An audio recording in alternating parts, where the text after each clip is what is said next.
Suluda ila ridwani. Allahumma salli alaihi wa ala alihi wa ashabihi wa ikhwani. Hadirin dan hadirat yang dirahmati oleh Subhanahu wa taala.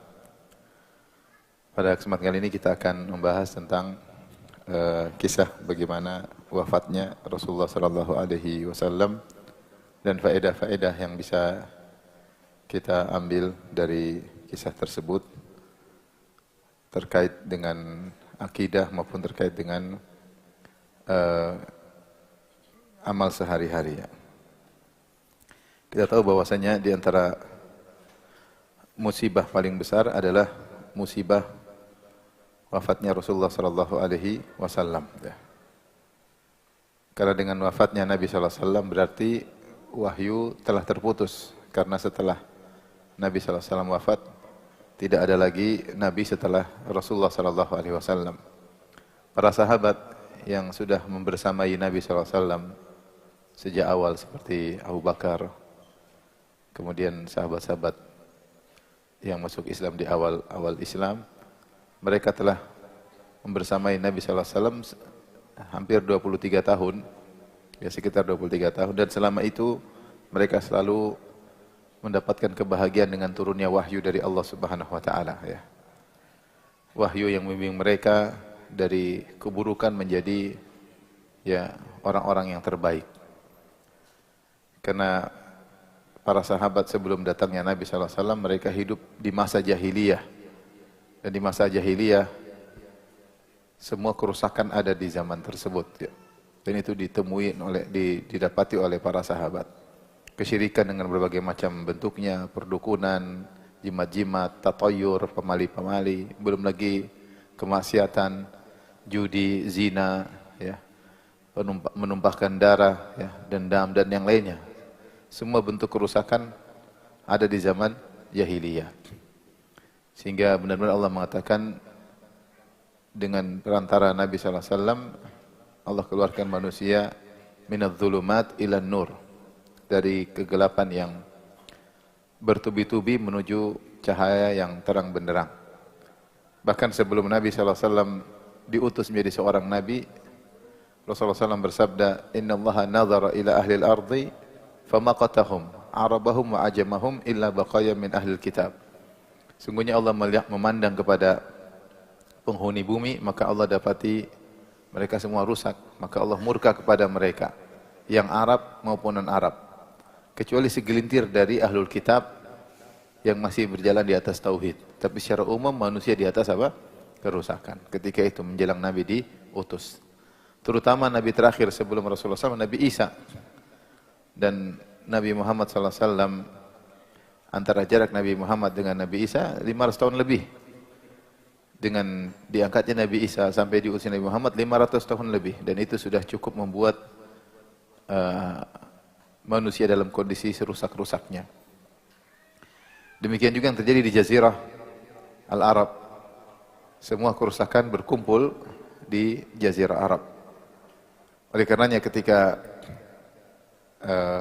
Ja'far bin Abi Thalib ditanya oleh Najasyi, kabarkan kepadaku tentang Muhammad. Maka Ja'far bin Abi Thalib mengatakan, kunna fil jahiliyah. Kami dulu di zaman jahiliyah, ya. Na'kulul jitha, kami dulu makan bangkai, ya. Wa nusi'ul jiwar, kami berbuat buruk terhadap tetangga, ya. Kami begini, na'til fahisyah, kami mendatangi perbuatan-perbuatan keji. Wa ya'kulul al-qawiyyu minadh dha'if, yang kuat memakan yang lemah. Dia sebutkan kerusakan-kerusakan di bangsa Arab. Kemudian datanglah seorang Rasul yang kami mengenal betul nasabnya. Maka dia mengajarkan hal-hal yang merupakan keindahan berlawanan dengan sifat-sifat jahiliyah. Maksud saya, para sahabat, adanya Nabi yang merupakan kenikmatan yang luar biasa. Karena mereka mendapati masa apa? Jahiliyah. Terus dengan diutusnya Nabi SAW, maka mereka merasakan kebahagiaan. Yang kebahagiaan tersebut datang secara bertahap, sedikit demi sedikit, dengan diturunkannya wahyu sampai pada puncak kesempurnaan. yang di mana Allah berfirman, "Al-yauma akmaltu," kebesaran itu kurangi dikit. Suaranya coba dikurangi dikit. Gemah ya. Sampai di puncak kenikmatan, maka Allah turunkan firman-Nya, "Al-yauma akmaltu lakum dinakum wa atmamtu 'alaikum ni'mati wa raditu lakumul Islam madina." Hari ini aku telah sempurnakan bagi kalian agama kalian dan aku sempurnakan nikmatku bagi kalian dan aku ridha Islam jadi agama bagi kalian. Ini puncak kesempurnaan. Maka semua ajaran sudah lengkap. Inilah kebahagiaan dirasakan oleh para sahabat sedikit demi sedikit membersamai Rasulullah sallallahu alaihi wasallam sampai di puncak keberhasilan Islam. Tiba-tiba kemudian Rasulullah SAW meninggal dunia. Maka tentu ini adalah pukulan besar bagi para sahabat, ujian yang sangat berat. Sampai sebagian sahabat ketika Nabi meninggal tidak terima, seperti Umar bin Khattab radhiyallahu anhu. Sulit menerima bahwasanya Rasulullah SAW meninggal dunia. Kenapa? Karena kecintaan mereka yang luar biasa, kebahagiaan yang mereka rasakan, ya, tentraman yang mereka rasakan dengan adanya Rasulullah SAW. Maka saya katakan bahwasanya musibah ini benar-benar dirasakan oleh para sahabat ketika wafatnya Nabi SAW. Karena tidak ada orang yang paling mereka cintai seperti siapa? Nabi SAW. Sahabat rela untuk kalau harus bertempur dengan keluarganya sendiri, kalau harus membunuh bapaknya sendiri demi untuk membela Nabi, mereka akan lakukan. Makanya datang sebagian riwayat, ya, sebagian sahabat ingin bunuh bapaknya, Seperti datang riwayat anaknya Abdullah bin Ubay bin Salul ingin bunuh bapaknya karena mendengar bapaknya mencela siapa? Rasulullah sallallahu alaihi wasallam. Juga datang dalam riwayat Abu Ubaid bin Jarrah kemudian berperang melawan bapaknya ketika dalam peperangan, meskipun riwayatnya diperselisihkan. Tapi maksud saya, seandainya para sahabat disuruh untuk membunuh bapaknya yang kafir demi untuk membela Nabi, mereka akan lakukan. Karena mereka sangat mencintai Nabi sallallahu alaihi wasallam. Sebagaimana kisah seorang wanita yang ketika perang Uhud dikabarkan kepadanya bahwasanya ayahnya telah meninggal dunia, maka dia bertanya, "Bagaimana dengan Rasulullah?" Dikabarkan kepadanya bahwasanya saudaranya telah meninggal dunia dalam perang Uhud, dia tetap bertanya, "Bagaimana Rasulullah sallallahu alaihi wasallam?" Dikabarkan tentang suaminya telah meninggal dunia, bertanya, "Bagaimana Rasulullah sallallahu alaihi wasallam?" Ketika dikatakan Rasulullah dalam kondisi baik, maka dia mengatakan semua perkara ringan, yang penting bukan menimpa siapa? Rasulullah sallallahu alaihi wasallam. Sampai kalau kita baca tentang kabar Nabi, ketika Nabi sallallahu alaihi wasallam sempat marah sama istri-istrinya, Nabi memboikot mereka selama sebulan. Rasulullah tinggal di Masrubah karena istri-istrinya waktu itu sepakat untuk minta tambahan uang dapur. Maka Rasulullah SAW pun sempat marah. Rasulullah SAW tinggal di Masrubah, satu tempat di dekat Masjid Nabawi, kamar sendiri. Sahabat pada menangis. Sedih melihat guru mereka, kemudian ada masalah keluarga. Sahabat menangis semua. Heboh. Disangka Nabi telah menceraikan apa? Istri-istrinya. Maksud saya, begitu luar biasa cintanya para sahabat kepada Nabi sallallahu alaihi wasallam. Bagaimana kemudian sang Nabi tersebut meninggal dunia. Kalau Nabi meninggal dunia berarti wahyu telah terputus. Orang terbaik di alam semesta yang selalu di hadapan para sahabat sudah tiada lagi. Wejangan-wejangan sudah selesai. Tidak akan ada lagi Nabi setelah hal tersebut. Makanya ketika Rasulullah SAW, ketika Abu Bakar dan Umar datang menemui seorang wanita, ya, kemudian karena sering dijenguk oleh Nabi SAW, dia datang, maka kemudian wanita tersebut menangis mengingat Rasulullah SAW. Maka Abu Bakar dan Umar berkata, "Kenapa engkau menangis? Bukankah Rasulullah SAW ketika berpindah setelah wafatnya ke alam berikutnya dia lebih mulia?" Maka dia mengatakan, "Saya tahu akan hal tersebut, ya. Tetapi saya menangis bukan karena itu. Saya menangis karena setelah Rasulullah meninggal wahyu terputus. Terputus." Ya. Jadi ini adalah musibah terbesar yang dialami oleh para sahabat. Tapi bagaimana kisah asal muasal sampai Nabi SAW meninggal dunia?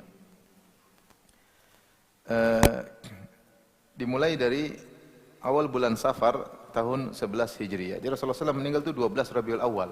12 Rabiul Awal. Hari Senin 12 Rabiul Awal. Tahun 11 Hijriah. Ya. Karena Muharram, Safar, Rabiul Awal itu pada bulan ketiga. Nah, di awal bulan Safar, yaitu sebulan, kira-kira sebulan sebelum beliau meninggal dunia, ya, Rasulullah SAW pergi ke Uhud, kemudian menyolatkan para sahabat syuhada Uhud. Itu Rasulullah datang, Rasulullah mendoakan. Kemudian Rasulullah SAW balik ke kota Madinah, lalu beliau yaitu dari syuhada Uhud, setelah mendoakan mereka, Rasulullah SAW balik ke masjid, kemudian naik di atas mimbarnya, kemudian Rasulullah SAW menyampaikan wasiat. Kata Rasulullah SAW, "Inni faratukum wa ana syahidun alaikum." Wahai para sahabatku, aku akan mendahului kalian nanti di akhirat, aku dahului. Seperti dalam di haud, di telaga, Rasulullah SAW mendahului. Di telaga Rasulullah SAW siapkan agar para sahabat dan umatnya datang dengan nyaman. Rasulullah lebih dahulu ke telaganya. Wa ana syahidun alaikum, dan aku akan menjadi saksi atas kalian. Wa inni wallahi la anzuru ila haudil an, dan sungguhnya demi Allah sekarang saya sedang melihat ke telaga saya. Jadi Rasulullah seakan isyarat dia akan berpisah dan dia menunggu. Seakan-akan Rasulullah berkata, aku akan berpisah dan aku menanti kalian di mana? Di telagaku. Dan aku akan mendahului kalian. Wa inni qad u'titu mafatiha khazainil ardi aw mafatihal ardi wa inni wallahi ma akhafu alaikum an tusyriku ba'di. Dan demi Allah sungguhnya aku telah diberikan kepadaku kunci-kunci perbendarahan bumi atau kunci-kunci bumi. Dan demi Allah sungguhnya aku tidak takut kepada kalian, aku tidak khawatir kalian berbuat syirik kalau aku meninggal dunia, wahai para sahabatku. Walakinni akhafu alaikum an tanafasu fiha, tapi aku khawatir kalian berlomba-lomba urusan apa? Dunia. Ini di awal bulan Safar. Di akhir bulan Safar, Rasulullah SAW menuju ke Baqi. Kalau tadi ke syuhada Uhud, dia doakan sahabat-sahabatnya meninggal dalam perang apa? Uhud. Perang Uhud terjadi tahun berapa?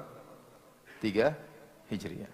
3 Hijriah. Jadi Rasulullah SAW sering ke kuburan syuhada Uhud untuk mendoakan para sahabat. Dan ini tahun 11 Hijriah, di awal bulan Safar Rasulullah SAW mendoakan mereka. Kemudian di akhir bulan Safar Rasulullah SAW pergi ke Baqi. Di situ jenazah para penduduk Madinah. Di antara sahabat-sahabat beliau banyak yang dikuburkan di Baqi. Ketika itu Rasulullah SAW tidak sendirian, namun dia ditemani oleh seorang bernama Abu Muwaihibah. Kata Abu Muwaihibah, Rasulullah memanggilku pada suatu malam yang sangat gelap, lalu beliau bersabda, "Ya Aba Muwaihibah, inni qad umirtu an astaghfira li ahli al-Baqi, fantalik ma'i." Aku telah diperintahkan untuk memohonkan ampunan bagi penghuni kuburan Baqi, maka pergilah bersamaku. Ini dalil bahwasanya ziarah kubur boleh siang, boleh malam ya. Boleh malam kita doakan mereka, mengingat kematian. Rasulullah beberapa kali ke Baqi di malam hari. Seperti dalam hadis yang masyhur, Rasulullah SAW pernah keluar dari kamarnya, pergi, diikuti oleh Aisyah. Ternyata Rasulullah SAW pergi ke Baqi di malam hari. Aisyah sudah curiga, dipikir ke istri yang lain. Ternyata kemana? Ke Baqi. Jadi biasa Rasulullah SAW ziarah meskipun di malam hari. Maka kata Rasulullah, "Wahai Aba Muwaihibah, temani aku diperintahkan untuk mohon ampunan bagi penghuni Baqi." Ketika sampai di sana Rasulullah berkata, "Assalamualaikum ya ahlal maqabir." Semoga keselamatan bagi kalian wahai penghuni kuburan. "Liyahni lakum ma asbahtum fihi." Ya. Yaitu keselamatan bagi kalian apa yang kalian alami sekarang, yang kalian rasakan sekarang ya. Mimma asbaha fihin nas, dibandingkan dengan apa yang dialami oleh manusia sekarang. Artinya kalian meninggal di luar itu adalah suatu kenikmatan dibandingkan apa yang dihadapi oleh manusia sekarang. Lau ta'lamuna ma najjakumullahu minhu aqbalatil fitanu ka qita'il muzlim. Kalau kalian tahu bahwasanya Allah telah menyelamatkan kalian dari bahaya, fitnah-fitnah telah datang seperti potongan-potongan malam yang sangat gelap. Yatba'u awwaluha akhiraha. Ya, yang awal menyusul yang akhir. Al-akhiratu syarrun minal ula. Itu datang kemudian berikutnya dan yang semakin belakangan semakin parah. Jadi Rasulullah ingin menyampaikan kalian sudah meninggal dunia di luar. Kalian sudah aman. Sementara orang-orang yang masih hidup belakangan kalian bertemu dengan fitnah-fitnah yang luar biasa. Dan fitnah-fitnah itu semakin besar musibah. Di sisi lain mereka selamat dari banyak apa? Maksiat.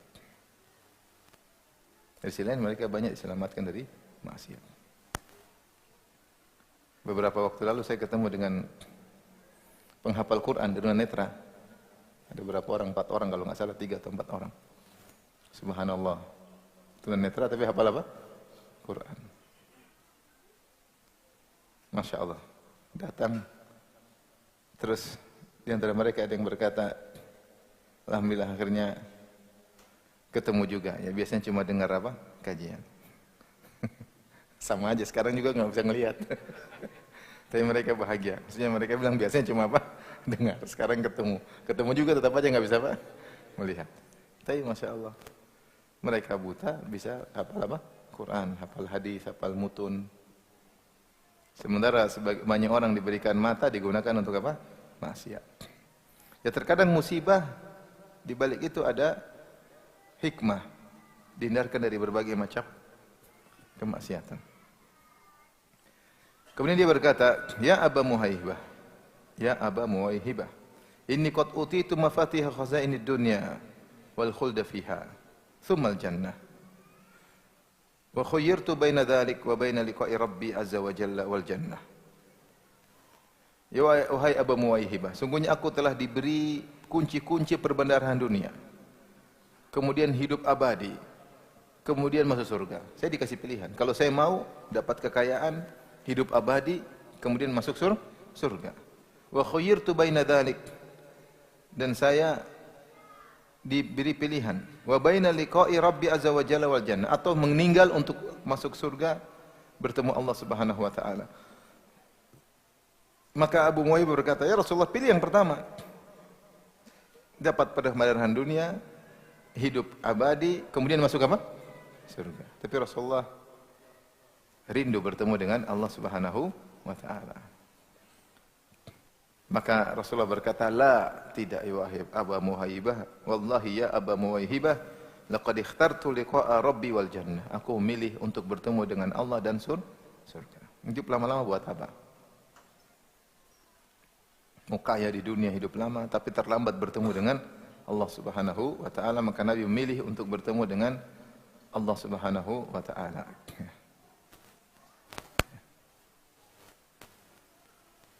Ini isyarat bahwasanya beliau akan meninggal dunia. Ini akhir bulan Safar. Di akhir bulan Safar juga tahun 11 Hijriah, ya, ada yang mengatakan tanggal 29 bulan Safar, yaitu di akhir-akhir bulan Safar. Maka Rasulullah SAW sempat menghadiri pengkuburan jenazah seorang sahabat di Baqi. Rasulullah hadiri. Kemudian ketika pulang dari Baqi, tiba-tiba beliau pusing kepalanya, sallallahu alaihi wasallam, dan mulai demam menimpa tubuh Rasulullah sallallahu alaihi wasallam. Demam yang sangat panas luar biasa. Sampai kalau dikasih selimut, selimutnya panas. Bukan cuma badan, selimut juga panas. Demikian juga ya, beliau merasakan sakit 2 kali lipat daripada panas biasa yang kita rasakan. Sebenarnya datang dalam hadis. Kata Aisyah radhiyallahu anha, "Raja'a ilayya an-nabiy sallallahu alaihi wasallam dzata yaumin min janazatin min al-Baqi." Satu hari Rasulullah sallallahu menemuiku setelah beliau menghadiri jenazah di Baqi. Beliau datang menemuiku. Fawajadani wa ana ajidu sudaan wa ana aqul wa ra'sah. Ketika Rasulullah masuk ke rumah, aku juga sedang kepala pusing. Kata Aisyah, saya kepalaku sedang pusing. Maka aku berkata, "Wa ra'sah." Aduh, sakit sekali kepalaku. Kata Aisyah radhiyallahu anha. Maka Nabi berkata, "Bal ana wa ra'sah. Bal ana ya Aisyah tu wa ra'sah." Justru saya Aisyah yang kepalaku sakit. Artinya kau sakit tapi saya lebih apa? Lebih sakit. Kemudian Rasulullah berkata, "Wa ma darraki law mutti qabli. Faghassaltuki wa kafantuki wa sallaitu alaiki wa dafantuki." Enggak ada masalah wahai Aisyah kalau kau meninggal sebelum aku. Rasulullah ngomong, kalau kau meninggal di luar enggak ada masalah Aisyah. Kalau kau meninggal di luar, saya tinggal mandikan engkau, saya kafankan, saya solatkan, saya kuburkan. Kata Nabi SAW. Fakultu, ini Rasulullah bercanda. Aisyah juga balas candaan. Laka'anni bika wallahi law fa'alta dzalika la raja'ta ila baiti fa'arasta fihi bi ba'dhi nisa'ika. Seakan-akan aku lihat ya Rasulullah, kalau seandainya saya meninggal, kau sudah mandikan, kau kafankan, kau kuburkan aku, terus kau bawa sebagian istrimu ke rumahku. Bercanda, ya. Rasulullah bercanda, dia juga bercanda. Fatabassama Rasulullah sallallahu alaihi wasallam, maka Rasul pun tersenyum. Thumma budi'a fi waj'ihi alladhi mata fi. Kemudian mulailah sakitnya menjalar dan disitulah penyakit yang buat akhirnya beliau meninggal dunia. Jadi beliau mulai sakit parah di akhir bulan apa? Safar. Yaitu sekitar 12 hari, 13 hari, hampir 2 pekan menjelang meninggal dunia. Maka mulailah Rasulullah SAW parah, ya. Sampai sakitnya luar biasa, panasnya sangat begitu tinggi. Sampai sahabat ketika menjenguk Nabi, dia pegang selimutnya, panasnya sangat keras. Sahabat berkata, "Ya Rasulullah, innaka tu'ak wa'kan syadidan." Sungguhnya engkau demamnya parah. Kata Nabi SAW, "Inni u'ak kama yu'akur rajulani minkum." Saya kalau demam 2 kali lipat daripada kalian. Ibarat kita kalau kita demam 40 derajat, mungkin Rasulullah bisa jadi 80 apa? Derajat. Panas sekali sampai selimut yang dipegang juga apa? Panas. Bukan kulitnya Nabi. Selimutnya sudah sangat apa? Panas. Sahabat bukan pegang Nabi, sahabat pegang selimut. Ini panas sekali ya Rasulullah. Maka Rasulullah jelaskan, aku kalau kasih sakit 2 kali lipat. Sahabat bertanya, apakah karena kalian mendapatkan pahala 2 kali? Kata Nabi, benar. Karena kami para Nabi dapat ganjaran berlipat-lipat. Maka ujiannya juga berlipat-lipat. Ya. Rasulullah SAW subhanallah hidup dengan ujian dari awal kehidupannya sampai akhir kehidupannya. Makanya Rasulullah SAW menjelaskan asyaddun nasi balan al-anbiya. Orang yang paling berat ujiannya adalah siapa? Rasulullah SAW. Ya. Sampai ketika ada dalam riwayat yang diriwayatkan oleh Hind bin Abi Hala At-Tamimi radhiyallahu taala anhu, ketika dia mensifati Nabi, dia mengatakan Rasulullah SAW sedih berkesinambungan, sedihnya berkesinambungan. Itu Rasulullah SAW ketika ditanya, ya, sedihnya berkesinambungan. Daimul fikrah, senantiasa berfikir. Kenapa? Karena dia selalu mikir umatnya, selalu mikir apa? Umatnya. Makanya kalau kita lihat ujian di hadapan Nabi tidak pernah berhenti. Sebelum jadi Nabi sudah diuji. Apalagi setelah Allah mengatakan, "Ya ayyuhal muddaththir qum fa'anzir." Wahai orang yang berselimut, bangunlah dan beri peringatan. Sejak saat itu Nabi tidak pernah berhenti dari apa? Ujian. Dari satu ujian ke ujian berikutnya, dari dakwah. Terus sampai meninggal dunia. Dengan kehidupannya yang sangat zuhud. Ya, itulah Rasulullah SAW. Kalau dia punya harta maka dia bagi-bagi. Makanya di antara mukjizat Nabi disebutkan oleh sebagian ulama, di antara mukjizat Nabi, Nabi selalu zuhud. Kalau seandainya dia bukan Nabi, pasti dia kasih kesempatan untuk senang-senang, meskipun sebentar. Rasulullah tidak pernah. Kalau dia dapat harta, dia pasti bagi seluruhnya. Maka di antara bukti dia seorang Nabi, dia komitmen, konsisten dalam zuhudnya. Itu Rasulullah SAW. Membuktikan dia seorang Nabi. Kalau dia pemdusta, kalau dia pembohong, dia pasti senang-senang meskipun di balik layar, gampangannya demikian. Tapi Rasulullah SAW tidak pernah demikian. Maka ujian demi ujian dialami oleh Nabi SAW sampai akhirnya ketika mau meninggal pun sakitnya 2 kali lipat panasnya. Meskipun demikian, Rasulullah SAW ketika sakit parah, beliau tetap berusaha menjaga untuk keadilan menggilir jatah nginap di antara istri-istrinya. Sakit parah, tetap aja malam ini jadi istri sekian, besok pindah ke istri berikutnya, besok pindah ke istri berikutnya. Padahal lagi sakit apa? Sakit parah. Ini menunjukkan Rasulullah SAW dalam kondisi sakit tetap berusaha menunaikan hak-hak istrinya. Sampai Rasulullah SAW sudah berat untuk pindah-pindah rumah. pindah besok rumah ini. Diangkat sudah berat bagi dia. Maka Rasulullah sering berkata, ketika sedang dirawat dia berkata, "Aina ana godan?" Besok saya di rumah siapa? Besok di rumah siapa? Di rumah siapa? Besok saya nginap di rumah siapa? Aina ana godan? Rasulullah setiap tanya, besok saya nginap di rumah siapa? Istri-istri Nabi semua paham. Rasulullah ingin dirawat di rumah Aisyah. Karena mereka semua paham, istri yang paling dicintai oleh Nabi siapa? Aisyah. Dan mereka semua ngalah. Mereka bilang biarin di rumah siapa? Aisyah. Maka Rasulullah di akhir hayatnya tidak pindah-pindah rumah, cuma di rumah siapa? Aisyah. Subhanallah, bagaimana istri-istri mengerti bahwasanya suaminya lagi ingin dirawat. Maka mereka semua ridha Nabi untuk tinggal di rumah siapa? Aisyah. Kemudian istri-istri yang lain datang merawat di rumah siapa? Aisyah. Ini menunjukkan bagaimana kesolehan istri-istri Nabi sallallahu alaihi wasallam. Seharusnya kalau para wanita dan madunya harusnya saling pengertian. Apalagi kalau suaminya lagi sakit ya. Harusnya apa? Pengertian. Seperti istri-istri Nabi sallallahu alaihi wasallam ya. Kalau antum enggak ngerti kan? Subhanallah, akhirnya Rasulullah SAW dirawat di rumah Aisyah. Maka Aisyah menyebutkan, Rasulullah mengucapkan demikian lagi di rumah istri yang lain, maka Rasulullah dipapah oleh Fadl bin Abbas dan Ali bin Abi Thalib. Sementara kepala beliau dibalut dengan kain, karena pusing diikat kepala beliau. Maka dipapah menuju rumah Aisyah radhiyallahu ta'ala anha. Kata Abdullah bin Utbah, "Awwalu mashtaka Rasulullah sallam fi baiti Maimunah." Pertama Rasulullah sallam sakit di rumahnya siapa? Maimunah. Fasta'dzana azwajahu an yumarrada fi baitiha. Maka beliau minta izin agar dirawat di rumah Aisyah radhiyallahu taala anha. Wa adzinna lahu, maka mereka pun mengizinkan.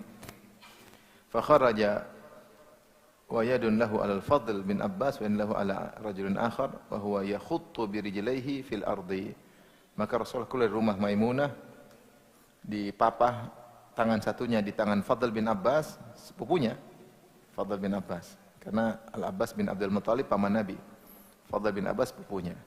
Tangan satunya di tangan Ali, Ali juga sepupunya karena Ali bin Abi Thalib, Abu Thalib pamannya Nabi, Al-Abbas pamannya Nabi. Jadi kedua sepupunya mempapah Nabi sampai kakinya tergeser di tanah karena Rasulullah sulit berdiri. Maka dipapah sampai kakinya tergeret di tanah. Baik, kita masuk hari-hari terakhir, pekan terakhir sebelum Rasulullah SAW meninggal dunia. Maka ketika di pekan terakhir sebelum Rasulullah SAW wafat, sakit semakin parah. Sampai Rasulullah SAW sudah mulai sulit untuk berjalan, namun masih bisa, tapi sudah semakin sulit. Dan juga sudah semakin sulit untuk berbicara. Ya. Rasulullah SAW dirawat oleh Aisyah radhiyallahu anha di rumahnya. Istri Nabi yang mau datang rawat datang ke rumah Aisyah. Aisyah berkata, "Ma ra'aitu rajulan ashadda 'alaihi al-waj'u min Rasulillah sallallahu alaihi wasallam." Aku tidak pernah melihat seorang pun yang merasakan sakit yang lebih parah dari apa yang dirasakan oleh Nabi sallallahu alaihi wasallam. Jadi Allah benar-benar kasih sakit luar biasa kepada Nabi sallallahu alaihi wasallam. Ya. Karena demikianlah para anbiya, mereka diuji lebih berat daripada umatnya. Sebagaimana kata sabda Nabi, "Asyadun nasi balan al-anbiya," yang paling berat ujiannya para nabi. Sehingga derajat mereka semakin apa? Semakin tinggi, semakin tinggi. Oleh karenanya, demikian juga sebagian sahabat, Allah berikan kepada mereka ujian-ujian berat. Makanya Umar bin Khattab ditikam. Ya. Dia sendiri yang minta dalam doanya, "Allahumma inni as'aluka syahadata fi baladi rasulik." Ya Allah, aku mohon agar bisa mati syahid di kota Madinah. Dia sendiri minta ingin mati apa? Syahid. Kalau minta mati syahid artinya apa? Ditikam kan? Jadi dia ingin mati ditikam. Karena dia tahu pahalanya apa? Besar. Makanya di dalam hadis disebutkan ketika orang mati syahid diajak berbicara oleh Allah di alam sana, apa yang mereka inginkan? Mereka ingin hidup lagi supaya ditikam lagi. Karena mereka tahu pahalanya sangat besar. Maka ketika Umar berdoa seperti itu, anaknya Hafsah mengatakan, "Gimana caranya? Kalau mati syahid harusnya keluar dari kota Madinah, perang baru dibunuh. Tapi kalau dalam kota saja gimana caranya mati syahid? Ternyata Allah punya cara. Datanglah Abu Lu'lu' al-Majusi kemudian menikam siapa? Umar. Sementara dia jadi imam. Jadi imam salat subuh, luar biasa. Ditikam ketika sedang salat subuh sehingga doa Umar terkabulkan radhiyallahu anhu, dapat mati syahid di kota Nabi sallallahu alaihi wasallam, bahkan di Masjid apa? Nabawi. Demikian juga apa yang menimpa Utsman dibunuh, apa yang menimpa Ali dibunuh, subhanallah. Mereka orang hebat, diberi ujian yang luar biasa. Makanya ketika Nabi mengalami sakit luar biasa, mengalami sakaratul maut berat, Aisyah mengatakan setelah itu aku tidak ghibthah, tidak cemburu. Kalau ada orang meninggal mudah, bukan berarti dia lebih baik daripada kita, enggak ada masalah. Ada orang sebelum meninggal sakit parah, bukan berarti dia buruk. Minimal bisa mengurangi pahalanya, dosa-dosanya, atau mengangkat apa? Derajatnya. Kalau Nabi tidak ada dosa, tapi ingin diangkat derajatnya oleh siapa? Allah Subhanahu. Bahkan sakitnya berlipat-lipat. Bahkan Aisyah berkata, "Ma ra'aitu rajulan ashadda 'alaihi al-waja' min Rasul." Aku tidak pernah lihat orang kesakitan, sakit yang berat seperti sakit yang menimpa Nabi sallallahu alaihi wasallam. Sakitnya sangat parah, tapi Nabi sabar. Nabi sabar. Ini seperti orang terkena musibah. Terkena musibah, kalau dia sabar, pahala semakin apa? Semakin tinggi. Makanya ketika Rasulullah SAW ditanya, kau sakitnya parah, kata Rasulullah SAW, ajal inni u'ak kama yu'aku rajulani minkum.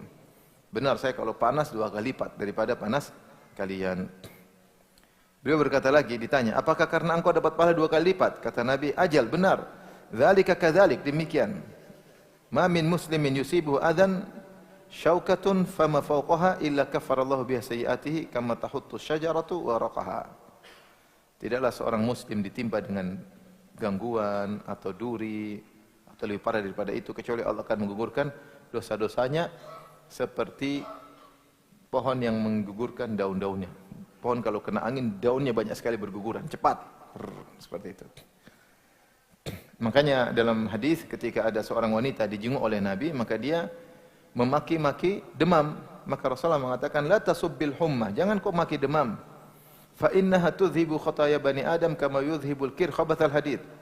Jangan kau maki demam, sungguhnya demam itu mengkikir, menghabiskan dosa-dosa anak Adam seperti alat pandai besi yang menghilangkan karat dari besi. Dipanasin karat tersebut mudah sekali jatuh. Demam pun demikian, penyakit pun demikian. Nah, kalau kita yang terkena penyakit, kemungkinan besar untuk menggugurkan apa? Dosa-dosa. Tapi kalau orang mulia seperti Nabi Muhammad SAW, Abu Bakar, Umar, Utsman, Ali, kemungkinan besar untuk mengangkat apa? Derajat. Baik. Jadi semakin parah ketika sepekan sebelum meninggal dunia. Berikutnya, 5 hari sebelum wafatnya Rasulullah SAW. Pada hari Rabu, tanggal 7 Rabiul Awal. Rasulullah wafat tadi tanggal berapa? 12. Hari apa? Hari Senin. Tapi hari Rabu tanggal 7 Rabiul Awal tahun 11 Hijriah. Itu 5 hari sebelum Rasulullah SAW wafat. Maka demam Nabi semakin parah, semakin menjalar ke tubuh beliau dan tubuh beliau semakin parah. Sampai beliau pingsan berkali-kali. Ketika tersadar dalam satu kesempatan beliau sadar, Rasulullah hendak menemui umatnya untuk menyampaikan wasiat. Namun Rasulullah SAW tidak mampu karena tidak mampu untuk bergerak. Suhu tubuh terlalu tinggi, saking panasnya sampai pingsan. Maka Rasulullah SAW minta tubuhnya disirami air. Kata Rasulullah SAW, hariku alayya min sab'i kirab. Carikan air dariku dari 7 kantong air. Lam tuhlal awqiyatuhunna la'alli ahdu ilan nas. Cari 7 yang belum sempat dibuka, jadi air sudah lama di dalam kirab, dalam tempat air, kirbah. Campurkan airnya 7 kirbah itu tempat air yang terbuat dari kulit, ya. 7 yang belum sempat dibuka, 7 kumpulkan kemudian siramkan kepadaku. Siapa tahu saya bisa seger kemudian ketemu para sahabat. Wa ujlisa fi mikhdhabin li Hafsata zaujin Nabi sallallahu alaihi wasallam. Thumma tafiqna nasubu alaihi tilk. Lalu Nabi didudukkan di mikhdhab. Mikhdhab semacam bak untuk cuci pakaian. bak tapi bisa taruh air. Rasulullah duduk di situ. Ya. Kemudian menuju para sahabat itu ke Masjid Nabawi. Beliau merasa agak segar. Beliau masuk dalam masjid dalam kondisi kepala dibalut karena pusing kepala dengan sorban berwarna hitam. Lalu beliau duduk di atas mimbar, kemudian beliau bersabda, "La'anallahu al-yahuda ittakhadhu qubur anbiya'ihim masajida." Allah melaknat orang-orang Yahudi karena mereka menjadikan kuburan-kuburan nabi mereka sebagai apa? Masjid, sebagai tempat ibadah. Ini Rasulullah ucapkan di akhir hayatnya. Di akhir hayat. Isyarat agar kuburan beliau tidak dijadikan sebagai tempat apa? Ibadah. Makanya beliau sampaikan, la'anallahu al-yahud ittakhadul qubur anbiya masajida. Dan kita tahu semoga Allah melaknat orang Yahudi menjadikan kuburan-kuburan nabi mereka sebagai masjid. Kita tahu namanya orang sudah mau meninggal dia pasti menyampaikan wasiat-wasiat yang apa? Penting. Rasulullah SAW sudah menyadari dia bakalan meninggal dan itu Allah sudah kasih firasat meskipun dia tidak tahu kapannya. Makanya ketika haji wada di tahun 10 Hijriyah, di bulan Zulhijjah, yaitu di akhir tahun 10 Hijriyah, karena Rasulullah wafat bulan 3, ini bulan 12, beliau ketika berhaji, beliau mengatakan, "Khudhu anni manasikakum la'alli la alqakum ba'da amikum hadha."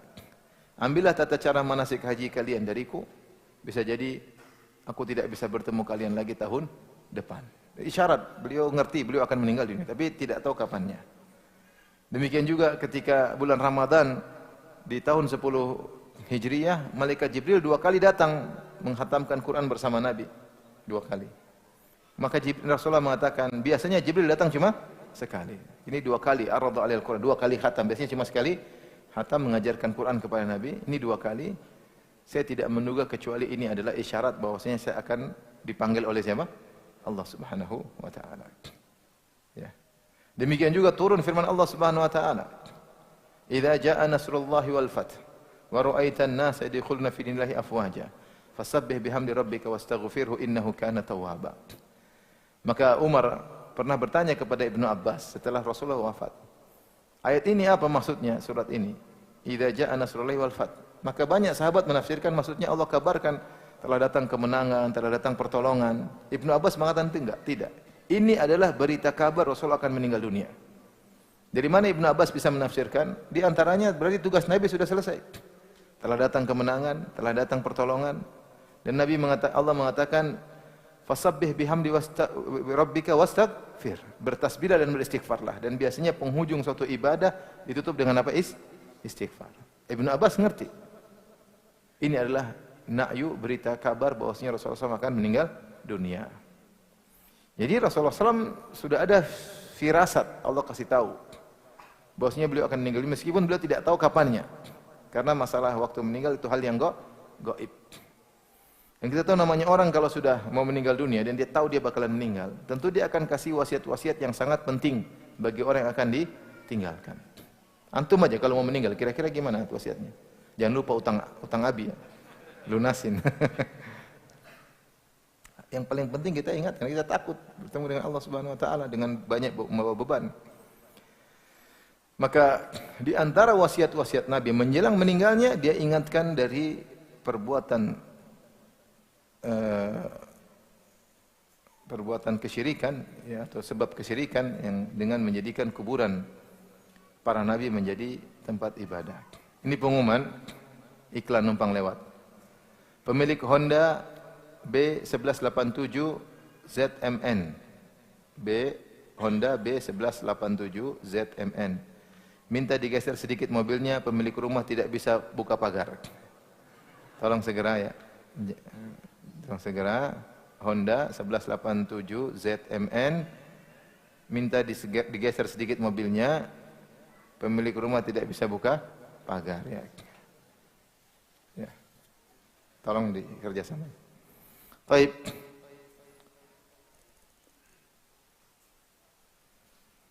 Demikian juga setelah itu Rasulullah SAW bersabda, perhatikan. Faman kuntu jalattu lahu dhahran, fahadha dhahri falyastaqid minhu. Rasulullah bilang, siapa yang pernah aku cambuk punggungnya, inilah punggungku, silakan di kisos sebelum aku meninggal dunia. Ini tidak ada, padahal Nabi tidak pernah mukul punggung seorang pun. Tapi Rasulullah kalau ada, ini menunjukkan dia akan meninggal dunia. Maka dia mengatakan, siapa yang pernah aku cambuk punggungnya, ini punggungku, silakan balas. Wa man kuntu syatamtu lahu irdan fa hadza irdi falyastaqid minhu. Siapa yang pernah aku cela dia, inilah harga diriku, silakan cercah harga diriku.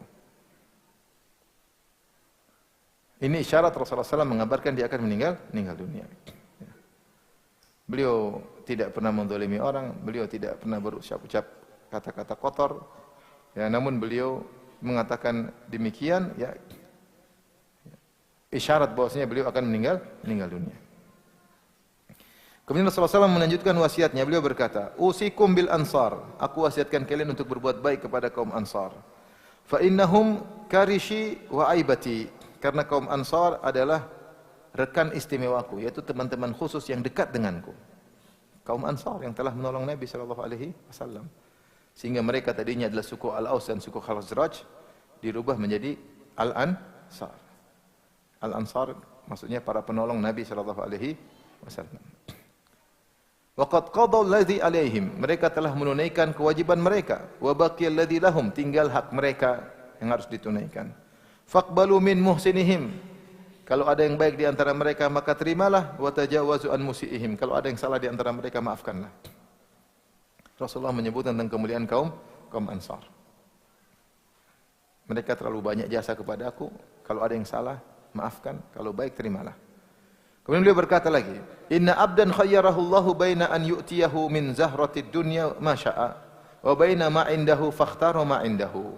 Sungguhnya ada seorang hamba diberi pilihan oleh Allah, apakah memilih keindahan dunia yang dia kehendaki, kesenangan dunia dia mau tinggal dia ambil, atau memilih apa yang disiapkan oleh Allah Subhanahu wa taala.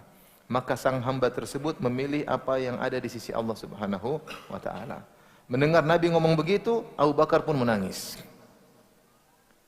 Sebagian sahabat, terutama sahabat junior seperti Abu Sa'id Al-Khudri, dia bingung. Kami lihat bingung lihat respon Abu Bakar. Kenapa menangis? Rasulullah hanya bilang ada hamba dikasih pilihan, dunia atau pilih apa yang di sisi Allah. Hamba tersebut memilih apa yang di sisi Allah. Terus kenapa menangis? Mereka tidak mikir, kenapa harus menangis? Ternyata mereka baru paham. Abu Bakar ngerti itu berarti Rasul akan meninggal dunia. Bosnya Rasulullah sekarang diberi pilihan. Mau pilih dunia atau bertemu dengan Allah. Jadi Abu Bakar lebih paham daripada yang lainnya. Maka Abu Bakar langsung apa? Menangis. Ternyata yang dimaksud oleh Nabi memilih dunia atau pahala, maksudnya memilih antara hidup atau mati. Dan sang hamba pilih kematian. Dan hamba tersebut adalah Nabi Muhammad SAW, sang pembicara sendiri. Dan itu yang paham cuma Abu Bakar As-Siddiq radhiyallahu taala anhu, maka dia pun menangis.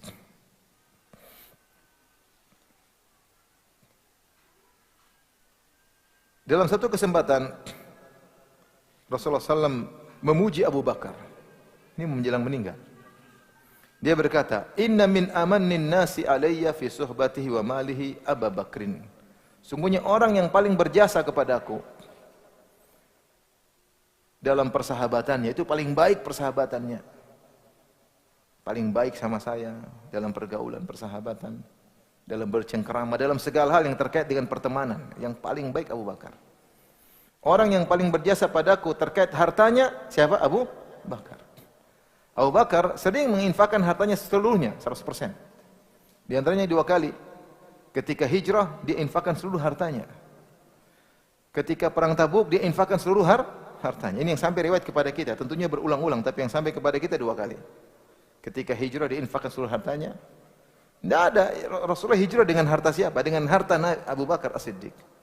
Yang siapkan makanannya Asma binti Abi Bakar dan Aisyah, yang siapkan ontanya, semuanya Abu Bakar. Semua pekerjaan pembantunya yang bawa bekal Abu Bakar As-Siddiq radhiyallahu taala anhu. Makanya Rasulullah SAW pernah berkata, "Ma nafa'ani malun qat, ma nafa'ani malu Abu Bakar." Ini sebelum Rasulullah sakit. Rasulullah berkata, tidak ada harta yang bermanfaat kepada aku seperti manfaatnya harta Abu Bakar.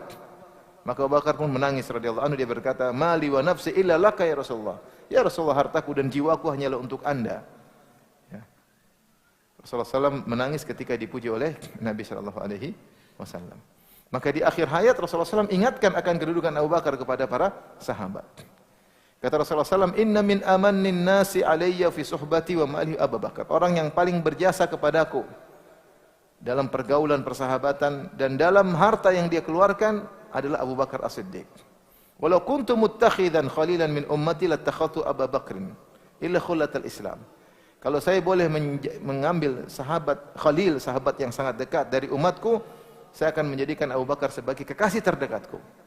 Tapi Rasulullah mengatakan, "Walakin sahibukum Khalilullah." Tapi saya ini kekasih Allah. Saya tidak boleh punya kekasih dari apa?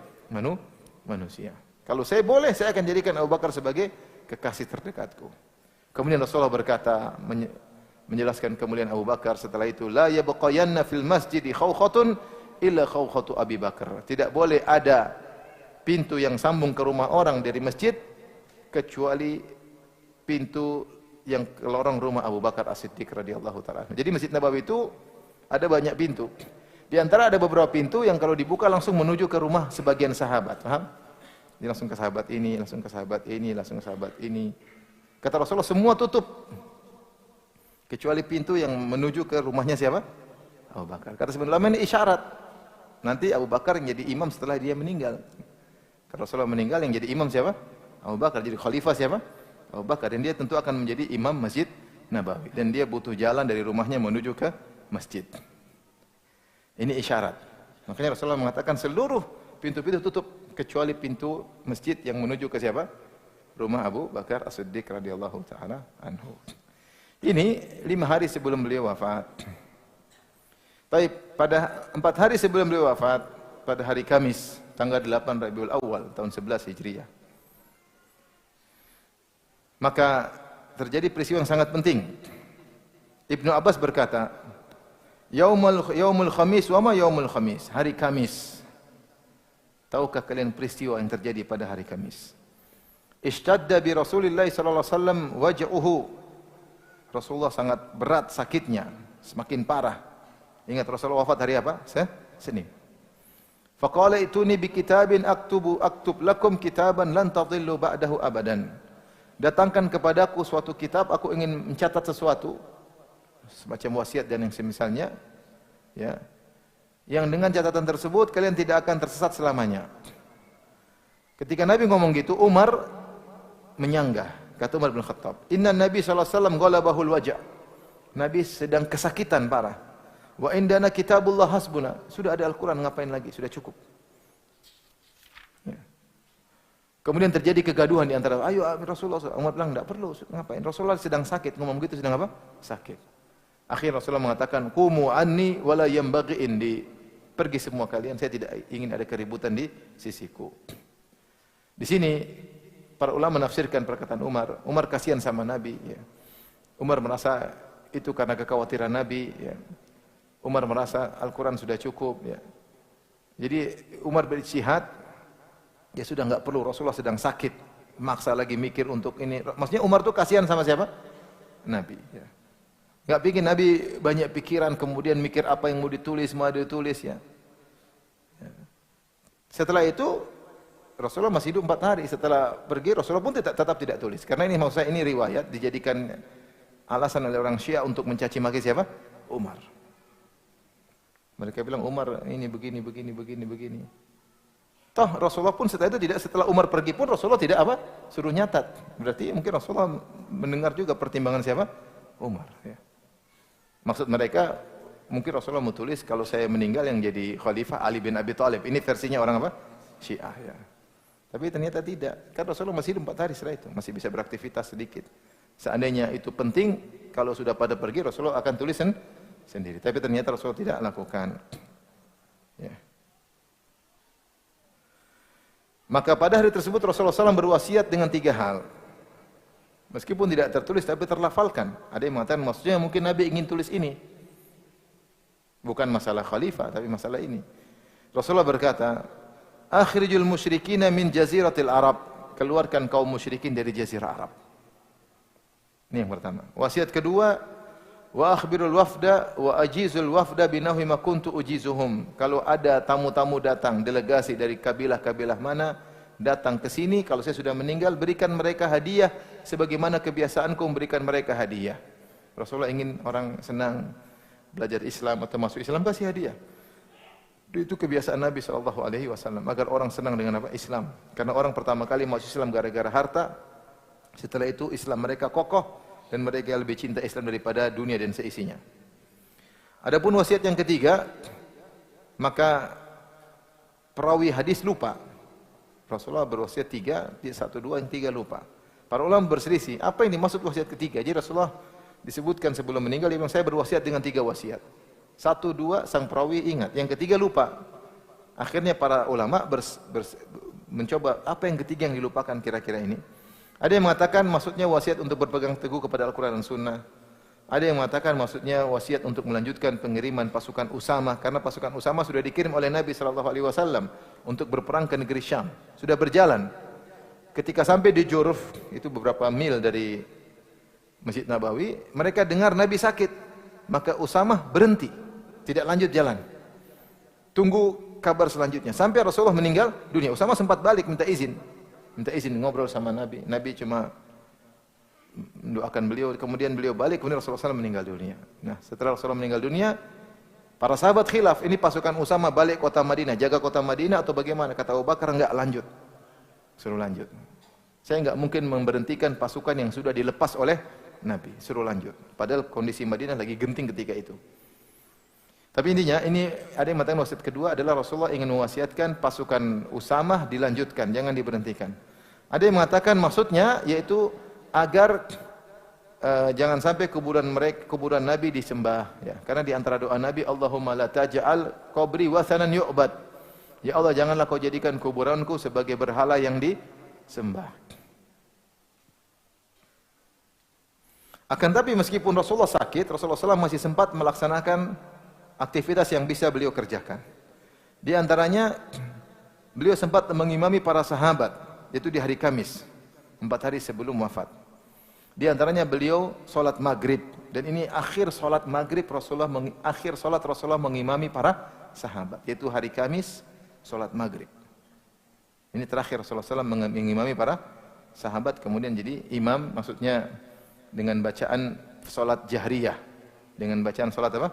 Jahriyah, itu solat maghrib. Ya.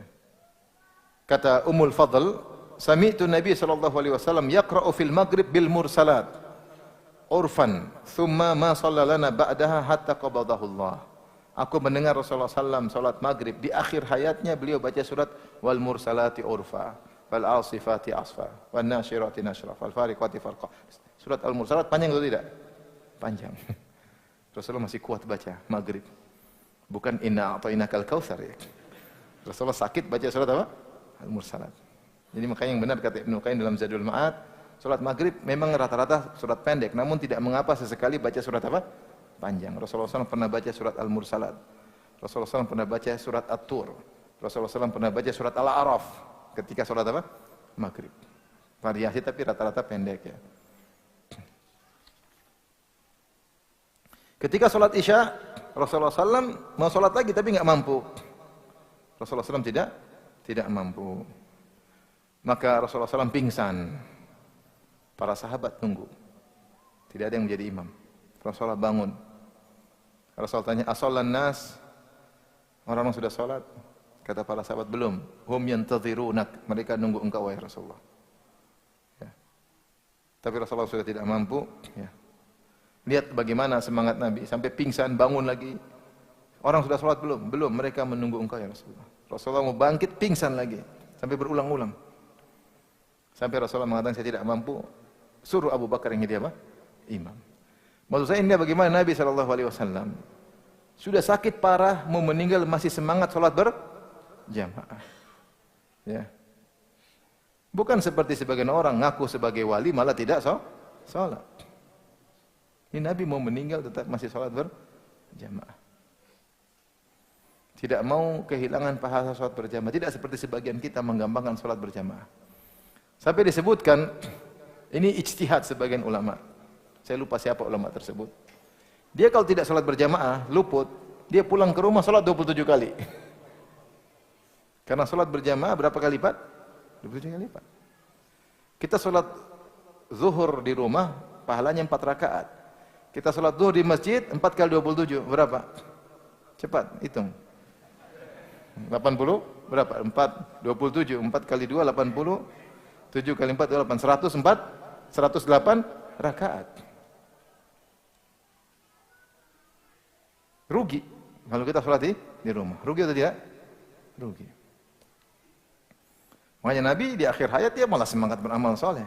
Maka dia semangat ke masjid meskipun sakit parah. Ya. Kita sebagian, kita tidak bilang kita, saya bilang sebagian kita. Nanti ada yang tersinggung, Ustaz saya sakit pun pergi ke masjid. Ya. Makanya saya bilang sebagian apa? Kita. Sebagian kita kalau hujan, alhamdulillah bisa sholat di rumah. Ada uzur syar'i. Bukannya sedih tapi alhamdulillah. Baik. Ketika Rasulullah SAW pingsan sadar, Rasulullah selalu bertanya, "Asolan nas, orang sudah salat?" Kata para sahabat, istrinya berkata, "Hum yantadhirunak." Belum, mereka masih nunggu engkau. Maka Rasulullah SAW mengatakan, "Muru Abu Bakrin falyusalli bin nas." Suruh Abu Bakar untuk jadi imam salat. Ya.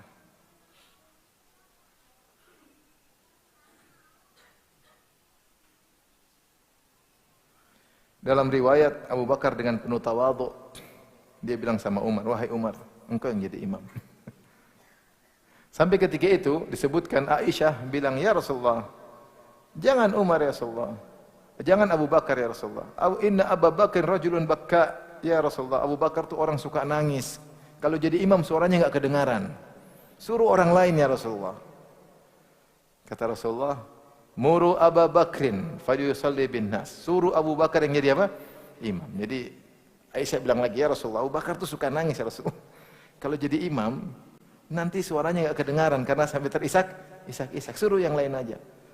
Maka Rasulullah mengatakan, "Suruh Abu Bakar, inna kunna sawahibu Yusuf." Kata Abu Bakar, Rasulullah ngerti. Rasulullah bilang, "Kalian istri-istriku ini seperti wanita-wanita dalam kisah surat Yusuf." Maksudnya apa? Ngomong satu, maksudnya lain. Jadi kan istri disebut dalam surat Yusuf. Apa kata ibu-ibu di Mesir? Ya. Ketika tahu Zulaikha ternyata naksir sama pembantunya Yusuf, ya. Kata Allah Subhanahu wa taala, "Wa qala niswatun fil madinati imra'atul azizi turawidu fataha an nafsihi qad shaghafa hubba. Inna lanaraha fi dhalalin mubin. Falamma sami'at bimakrihinna arsalat ilaihinna." Kata Allah tatkala Zulaikha ketahuan, akhirnya tadinya kabarnya mau disembunyikan, ternyata isu sudah beredar satu kota Mesir. Berkatalah ibu-ibu di kota Mesir, ya, Imra'atul Aziz, Zulaikha ngerayu pembantunya. Pembantunya kok dinaksirin. Qad syaghafaha hubba, sungguh dia telah mencintai pembantunya dengan kecintaan yang sangat dalam. Inna lanaraha fi dhalalin mubin. Menurut kami ini Zulaikha sudah benar-benar dalam kesesatan yang nyata. Apa kata Allah? Falamma sami'at bimakrihinna, ketika Zulaikha dengar tentang makar mereka. Jadi Allah menamakan pembicaraan mereka itu dengan makar. Jadi mereka mencela Zulaikha itu sebenarnya ada tujuan lain supaya bisa lihat apa? Yusuf. Paham? Apa nih Zulaikha sama budak aja naksir, maksudnya gitu. Supaya Zulaikha kepanasan, ente tahu budak saya kayak apa gantengnya, sini, maksudnya begitu. Jadi ngomong lain maksudnya apa? Lain. Nah di sini Nabi Muhammad SAW mengatakan kepada Aisyah, kepada istri-istrinya, "Inna kunna sawahibu Yusuf." Kalian seperti wanita yang disebutkan dalam surat Yusuf. Ngomong lain maksudnya lain. Kenapa? Aisyah ketika ngomong, "Jangan ya Rasulullah, Abu Bakar itu suka nangis, nanti tidak kedengaran suaranya." Ternyata Aisyah maksudnya lain. Dia tidak pingin kalau bapaknya jadi imam, pertama Rasulullah akan meninggal dunia, sehingga bilang itu, kenapa sih Abu Bakar jadi imam? Gara-gara jadi imam, Rasulullah nggak bisa jadi imam selama-lamanya. Dia nggak pingin orang nanti bertasya'um, yaitu menganggap Abu Bakar jadi imam sebagai pertanda apa? Buruk. Jadi Rasulullah mengatakan, "Sudah Abu Bakar, sudah. Kalian nggak usah," maksudnya Rasulullah nggak usah. Kalian pasti punya maksud. Jadi Rasulullah cerdas. Rasulullah tahu kalian punya maksud lain ngomong begini. Jadi maksud Aisyah jangan sampai bapaknya jadi apa? imam. Kalau bapaknya jadi imam, Rasulullah tidak datang, nanti khawatirkan orang mengatakan tuh Abu Bakar jadi imam, ini tanda buruk bagi siapa? Nabi. Maka dia tidak ingin ada tanda buruk ditempelkan kepada bapaknya. Sementara Nabi punya isyarat lain. Isyarat bahwasanya kalau dia meninggal yang jadi imam siapa? Abu Bakar. Berarti Abu Bakar sebagai khalifah. Kadang yang jadi imam harus apa? Khalifah. Maka di sini khilaf di kalangan para ulama. Apakah Abu Bakar menjadi khalifah? Ada nas statement dari Nabi atau hanya isyarat? Ada yang mengatakan statement. Buktinya Nabi bilang tadi seluruh pintu masjid ditutup kecuali pintu menuju rumah siapa? Abu Bakar. Berarti dia akan jadi khalifah. Tadi ketika jadi imam, ada yang mengusulkan Umar, kata Nabi enggak, Abu Bakar. Suruh jadi imam. Isyarat bahwasanya dia akan jadi apa? Khalifah. Namun yang benar, Rasulullah tidak pernah statement, hanya apa? Isyarat. Karena Rasulullah tahu orang akan sepakat dengan Abu Bakar. Dan ternyata benar, ketika Nabi meninggal, semua sepakat yang jadi khalifah siapa? Abu Bakar. Semua sepakat. Ada khilaf sebentar antara kaum Muhajirin dan kaum Ansar yang mengatakan minnal amir wa minkum amir. Sudah. Kami kaum Ansar punya amir sendiri, kalian Muhajirin punya amir sendiri. Tapi akhirnya mereka sepakat. Taib.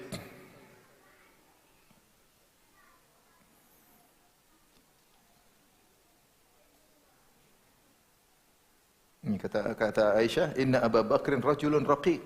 Abu Bakar orangnya lembut sekali. Idza qara'a ghalabahul buka. Kalau dia baca pasti menangis. Bahwa Abu Bakar luar biasa ya. Kalau baca Quran pasti apa? Menangis, luar biasa. Tapi meskipun dia lembut begini, ketika Rasulullah meninggal terjadi kaum murtadin pada para murtad, banyak orang murtad. Semua kota murtad kecuali 3 kota, kota Mekah, kota Madinah, kota Taif. Semua kota yang lain murtad, muncul nabi-nabi palsu. Yang paling tegas, paling kereng hadapi mereka siapa? Abu Bakar. Luar biasa. Sampai Umar bilang, "Ya Abu Bakar, kenapa kau menyerang mereka? Mereka masih syahadah, mereka mengucap la ilaha." Kata Abu Bakar, "Tidak." Perang. Saya Abu Bakar perang yang tidak bayar zakat diperangi oleh Abu Bakar. Terus Abu Bakar siapkan 11 pasukan untuk nyerang, padahal dia orangnya sangat apa? Lembut. Tapi ketika waktunya tegas, beliau sangat apa? Tegas, bahkan mengalahkan Umar bin Khattab radhiyallahu taala anhu.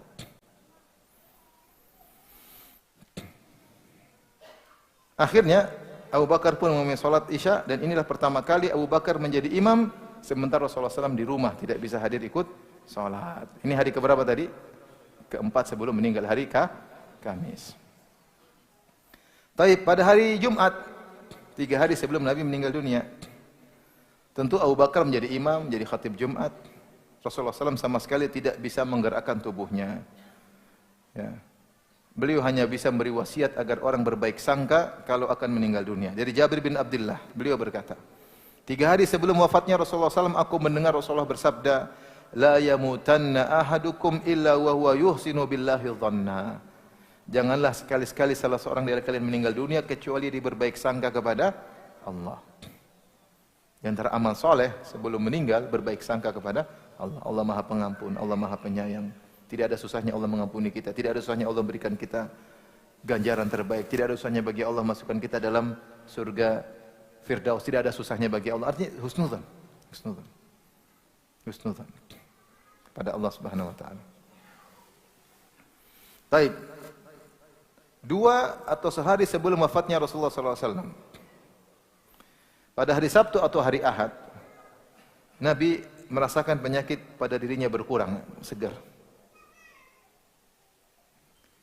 Sehingga beliau berusaha mencoba keluar menuju masjid dengan dipapa oleh 2 orang untuk menunaikan salat zuhur. Aisyah berkata, Rasulullah SAW sempat merasa pulih, maka beliau keluar dengan dipapa oleh 2 orang. Salah satunya adalah Al-Abbas untuk melaksanakan salat zuhur.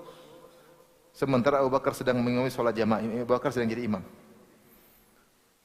Tatkala Abu Bakar melihat Nabi, jadi Abu Bakar tahu ya, dan dalam salat boleh melirik atau berpaling kalau ada keperluan. Boleh atau tidak? Boleh. Intinya Abu Bakar tahu, entah dia lihat, entah dia melirik, atau ada yang kasih tahu bagaimana caranya. Tatkala Abu Bakar melihat Nabi, Abu Bakar jadi imam nih. Terus Nabi datang. Abu Bakar hendak mundur menuju ke saf karena Rasulullah mau maju. Ternyata Rasulullah SAW mengisyaratkan agar Abu Bakar tenang, tidak usah mundur. Si Abu Bakar tidak jadi mundur. Maka akhirnya Rasulullah SAW berkata kepada 2 orang yang memapahnya, ajlisani ila jambihi. Biarkan aku di samping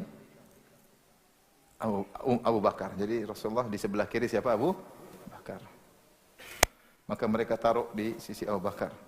Maka posisinya Abu Bakar bermakmum kepada Rasulullah dan para jamaah bermakmum dengan salatnya Abu Bakar. Sementara Rasulullah SAW salat dalam kondisi duduk, para sahabat dalam kondisi berdiri. Jadi Nabi, Abu Bakar ya enggak? Para sahabat. Jika Nabi ruku, Abu Bakar bilang Allahu Akbar. Jadi para sahabat ikut siapa? Abu Bakar. Abu Bakar ikut siapa? Umar. Ikut Nabi sallallahu alaihi wasallam. Nabi duduk, para sahabat semuanya berdiri. Baik. Pada hari Ahad 11 Rabiul Awal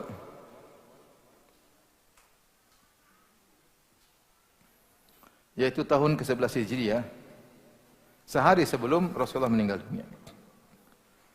Maka Rasulullah SAW ingin berlepas diri dari segala urusan dunianya. Maka Rasulullah SAW memerdekakan budak-budaknya. Dia menginfakkan seluruh hartanya. Kemudian Rasulullah bertanya kepada, dan itu kebiasaan Nabi. Nabi mengatakan, saya tidak mau kalau saya punya emas sebesar gunung Uhud. Lewat 3 hari belum habis, saya enggak mau. Pokoknya sudah 3 hari, saya sudah keluarkan semua. 3 hari selesai, 3 hari selesai, 3 hari selesai. Sampai Rasulullah ingat, dia masih punya emas. Kata Rasulullah SAW, ya Aisyah, ma fa'alati dhahab. Wahai Aisyah, mana emas itu? Kepingin emas. Lalu Aisyah mengambil emas tersebut, mungkin Rasulullah simpan, Rasulullah lupa. Kata Rasulullah, mana kepingan emas tersebut? Maka Aisyah keluarkan ada 5 atau sampai 9 keping emas. Beberapa potongan emas. Rasulullah SAW bolak-balikkan di tangannya. Lalu beliau berkata, ma dhanna Muhammadun billahi azza wa jalla law laqiyahu wa haidhi indahu anfiqiha. Bagaimana gerangan Allah? Ya. Ma dhannu Muhammadin, mohon maaf, ma dhannu Muhammadin billahi azza wa jalla law laqiyahu wa hadhi indahu. Bagaimana kondisi Muhammad di sisi Allah jika Muhammad bertemu dengan Allah sementara dia masih punya kepingan emas yang belum dia infakkan. Anfiqiha, infakkanlah wahai Aisyah. Saya tidak ingin ketemu Allah masih bawa apa? Harta. Infakkan. Ini subhanallah ya. Saya tidak ingin dihisap meskipun cuma sedikit. Sementara kita pede ya. Beli ini, beli anu, tenang, saya siap dihisap. Saya pernah menegur ada kawan punya sesuatu yang sangat branded, sangat mahal. Saya bilang, saya nasihati dia, antum begini-begini, sebaiknya jangan, nanti antum dihisap susah. Ustaz, saya siap dihisap. Wah, siap. Saya cuma nasihati, saya bilang. Ngeri, kita dihisap susah ya. Rasulullah bilang, bagaimana kondisi Muhammad kalau ketemu Allah sementara masih ada kepingan emas ini. Infakkan wahai Aisyah. Makanya saya berkata, tufiya Rasulullah sallallahu alaihi wasallam wa ma fi baiti min syai'in ya'kuluhu dzu kabidin illa syatru sya'irin fi raffin li. Rasulullah SAW meninggal dunia tidak ada satupun yang dia sisakan kecuali hanya beberapa gandum, seukuran gandum yang aku letakkan di rakku. Itu aja yang ditinggalkan, tidak ada budak, tidak ada apa-apa. Fa akaltu minhu hatta tala alayya. Aku makan selalu, ambil gandum, aku masak. Tapi enggak habis-habis nih gandum. Sampai lama sekali. Fakiltuhu fania. Suatu saat saya penasaran, kata Aisyah, saya ambil, saya lihat berapa ukurannya. Habis itu habis. Selama saya tidak pernah ukur volumenya, tidak pernah saya timbang kalau bahasa kita, tidak pernah habis. Ambil, ada lagi, ambil lagi. Satu hari saya ingin tahu berapa sih kok nggak habis-habis. Begitu saya timbang, habis. Dalam hadis yang lain kata Aisyah, ma taraka Rasulullah SAW dinaran wala dirhaman wala syatan wala ba'iran wala awsa bi syai'. Rasulullah SAW ketika meninggal tidak ada dinar yang dia tinggalkan, tidak ada dirham, tidak ada kambing bahkan tidak punya, tidak ada onta, bahkan tidak berwasiat dengan suatu harta apapun. Inilah kondisi Nabi, dia ingin lepas dari segala dunia sebelum bertemu dengan Allah Subhanahu wa taala. Hari terakhir Rasulullah sallallahu alaihi wasallam, tibalah hari Senin 12 Rabiul Awal ke-11 Hijriah, yaitu hari terjadinya musibah terbesar di dunia. Anas bin Malik berkata radhiyallahu anhu, "Ma ra'aitu yauman qat'an wala ahsan min yaumi dakhala Rasulullah sallallahu alaihi wasallam wa Abu Bakrin al-Madinata." Aku tidak pernah melihat ada suatu hari yang lebih bercahaya, hari lebih indah seperti hari di mana Nabi dan Abu Bakar masuk kota Madinah, itu ketika hijrah. Itu hari paling indah. Wa syahidtu wafatahu, dan aku menghadiri wafatnya Nabi. Fama ra'aitu yauman qad adlam. Aku tidak pernah melihat ada satu hari yang paling gelap, wa akbah, hari yang lebih buruk minal yaumil ladzi tufiya Rasulullah sallallahu alaihi wasallam fihi, dari hari di mana Rasulullah sallallahu alaihi wasallam wafat. Jadi berubah drastis. Hari keindahan ketika Nabi datang, hari gelap gulita ketika Nabi meninggal dunia.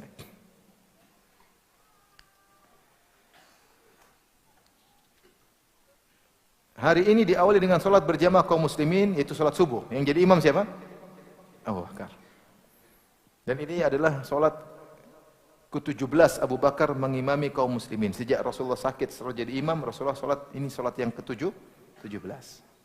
Karena setelah itu Rasulullah meninggal di waktu duha. Ini salat subuh. Anas bin Malik cerita bagaimana salat Abu Bakar yang terakhir sebelum Rasulullah meninggal dunia. Anna Abu Bakrin kana yusalli lahum fi wajhin Nabi sallallahu alaihi wasallam alladzi tuwfiya fihi. Abu Bakar yang menjadi imam tatkala Rasulullah SAW sakit di Masjid Nabawi, Abu Bakar jadi imam. Hatta idza kana yaumul isnain, ketika salat subuh di hari Senin, wa hum sufufun fi salat, dan mereka sedang salat, para sahabat salat bersaf-saf. Fa kashafa an-nabiy sallallahu alaihi wasallam sitral hujrah. Maka Rasulullah SAW kan yang hujurat Nabi sambung dengan masjid, yang kita tahu kan. Jadi ini Masjid Nabawi. Masjid Nabawi kan misalnya begini, kotak. Ini kiblat. Hujrah Nabi kan sini kan? Hujrah itu, rumah Nabi itu ada gurfah, ada hujrah. Gurfah tempat tidur, hujrah itu kayak ada pelataran tapi tidak beratap. Namanya apa? Hujrah. Dari hujrah Nabi ini, antara hujrah Nabi dengan dinding masjid bersambung. Di situ ada jendela. Ada apa? Jendela. Maka kalau mereka sholat, Nabi kelihatan. Nabi tinggal buka kan kelihatan. Di samping mereka kan. Kan Nabi sholatnya di Raudhah. Ya, bisa dibayangin ya? Coba bayangin enggak? Misalnya ini Raudhah. Nabi sholat sini kan? Sini kan rumah Nabi, ya enggak? Dan hujrah Nabi sedinding dengan dinding Masjid Nabawi. Di sini ada jendela. Kalau Nabi buka, Nabi langsung lihat. Berarti istilahnya kalau orang sholat, Nabi sebelah sini, ya enggak? Ini kiblat. Nabi kalau buka kelihatan, kalau ngelirik kelihatan Nabi lagi sedang perhatikan. Ketika para sahabat sedang bersaf, apalagi yang bagian belakang tentu lihat. Kalau saf ketiga, keempat lihat Nabi buka kan kelihatan. Nabi buka jendela, kelihatan. Taib. Ketika mereka sedang bersaf dalam salat, fakashafa an-nabi sallallahu alaihi wasallam sitral hujrah yanzuru ilaina. Rasulullah buka sitar kain, Rasulullah lihat kepada kami. Wa huwa qa'imun ka'anna wajhahu waraqatu mushaf. Rasulullah berdiri melihat kami. Rasulullah tidak bisa masuk, tidak kuat salat. Mungkin dia sengaja berdiri, mungkin keluar dari gurfah, ingin lihat murid-muridnya yang dia didik selama ini, apa yang sedang dilakukan, ternyata mereka sedang apa? Salat. Dan ini diantara kebahagiaan Nabi melihat murid-muridnya hasil didikannya. Ternyata salat subuh mereka full di masjid. Makanya Allah gambarkan tentang para sahabat, Allah mengatakan, wa mathaluhu fil injil kazar'in akhraja syata'ahu fa'azarahu fastaghlada fastawa ala suqihi yu'jibu az-zurra'a liyaghidha bihimul kuffar. Perumpamaan para sahabat dalam Injil. Sahabat sudah dipuji dalam Taurat, dalam Injil, juga dalam Al-Quran. Kata Allah di akhir surat Al-Fatah, perumpamaan para sahabat yang disebut dalam Injil seperti tanaman yang tumbuh tunas kemudian kuat dan kokoh dan menyenangkan penanamnya. Itu perumpamaan para sahabat. Seperti Nabi yang telah mendidik mereka, jadilah mereka dari kaum jahiliyah menjadi orang-orang terhebat di alam semesta. Yang siap mengorbankan jiwa, raga, harta mereka untuk Allah Subhanahu wa taala. Dan Nabi melihat ketika di subuh itu mereka sedang sholat apa? Subuh. Dan itu kebahagiaan luar biasa bagi Nabi. Inilah hasil didikan Nabi sallallahu alaihi wasallam. Ka'anna wajhu waraqatu mushaf, maka wajahnya seperti lembaran mushaf, putih, bersih, bercahaya, sampai Anas mengatakan seperti lembaran apa? Mushaf. Bersih dan lembutnya kulit wajah Nabi sallallahu alaihi wasallam. Karena Rasulullah SAW disebutkan, Rasulullah SAW pipi beliau itu mulus, kemudian rata, tidak gemuk, tidak juga cekung, dan mulus, tidak ada bekas-bekas jerawat, tidak ada lubang-lubang, tidak ada naik-naikan, mulus. Jadi lihat Nabi wajahnya sangat indah seperti lembaran apa? Mushaf. Maka Anas berkata, "Tsumma tabassama yadhak." Kemudian Rasulullah tersenyum. Tersenyum. Fahamamna an naftatina minal farah bi ru'yatin Nabi sallallahu alaihi wasallam. Maka kami hampir mau batalkan salat gara-gara lihat Nabi tersenyum. Kami gembira sekali lihat Nabi senyum lihat kami. Pandangan terakhir Nabi lihat sahabat dengan apa? Penuh senyum. Fanakasa Abu Bakar al-aqibaihi liyasila saf. Abu Bakar mundur, pingin semangat, siapa tahu Nabi jadi apa? Imam. Nabi bukan ngelihat, mundur. Biar Nabi maju untuk jadi imam. Wa dhanna anna Nabi sallallahu alaihi wasallam kharijun ila salat. Abu Bakar menyangka Rasul akan keluar jadi imam. Fa asyara ilaina Nabi sallallahu alaihi wasallam an atimmu salatakum. Rasulullah suruh lanjutkan dengan syarat dengan tangannya. Wa arkhas sitar, wa akhras sitar, kemudian dia turunkan sitarnya. Fatufiya min yaumihi. Situlah beliau meninggal apa? Meninggal dunia. Di waktu duha. Inilah salat terakhir para sahabat yang disampaikan oleh Rasulullah sallallahu alaihi wasallam. Inilah pemandangan terindah yang dilihat oleh Nabi sebelum Nabi meninggal. Nah, kita sebagai umat Nabi berusaha salat subuh berjamaah ya. Kalau tidak ada halangan salat subuh berjamaah. Itu pemandangan yang paling dicintai oleh Nabi sallallahu alaihi wasallam. Ketika waktu duha Rasulullah SAW manggil Fatimah, kemudian bisikinya. Mendengar bisikan itu Fatimah pun menangis karena sedih. Apa bisikan tersebut? Rasulullah berkata, "La aral ajal illa qad iqtarab." Menurutku ajal sudah mendekat. Fattaqillaha wasbiri. Bertakwalah kepada Allah dan bersabarlah. Subhanallah. Ini karena satu-satunya keluarga Nabi tinggal ini. Dari Khadijah semua sudah tidak ada. Kecuali siapa? Fatimah. Enggak ada lagi. Khadijah enggak ada istrinya. Sudah anak-anaknya Qasim, Abdullah, Ummu Kulthum, Ruqayyah, Zainab, semua sudah tidak ada. Bahkan anak Nabi dari Maria juga Ibrahim sudah. Satu-satunya keluarga Nabi tinggal Fatimah doang. Makanya Fatimah radhiyallahu anha diberi gelar dengan Ummu Abiha, ibu bapaknya sendiri. Seakan-akan Fatimah itu adalah ibunya Nabi karena Fatimah mengganti posisi Khadijah, ngerawat bapaknya. Apa bisikannya? Ya Fatimah, ala tardaina an takuni sayyidatan nisa'il mu'minin atau sayyidatan nisa'i hadhil ummah? Tidakkah kau ridha, tidakkah kau suka jika engkau adalah pemimpin para wanita kaum mukminin atau pemimpin wanita umat ini? Mendengar kabar tersebut, Fatimah ya akhirnya bahagia dan senang ya. Kemudian Fatimah berkata kepada ayahnya, "Sungguh berat sakitmu wahai ayahanda." Lihat ayahnya kesakitan. Apa kata Nabi SAW? "Laisa ala abiki karbun ba'dal yaum."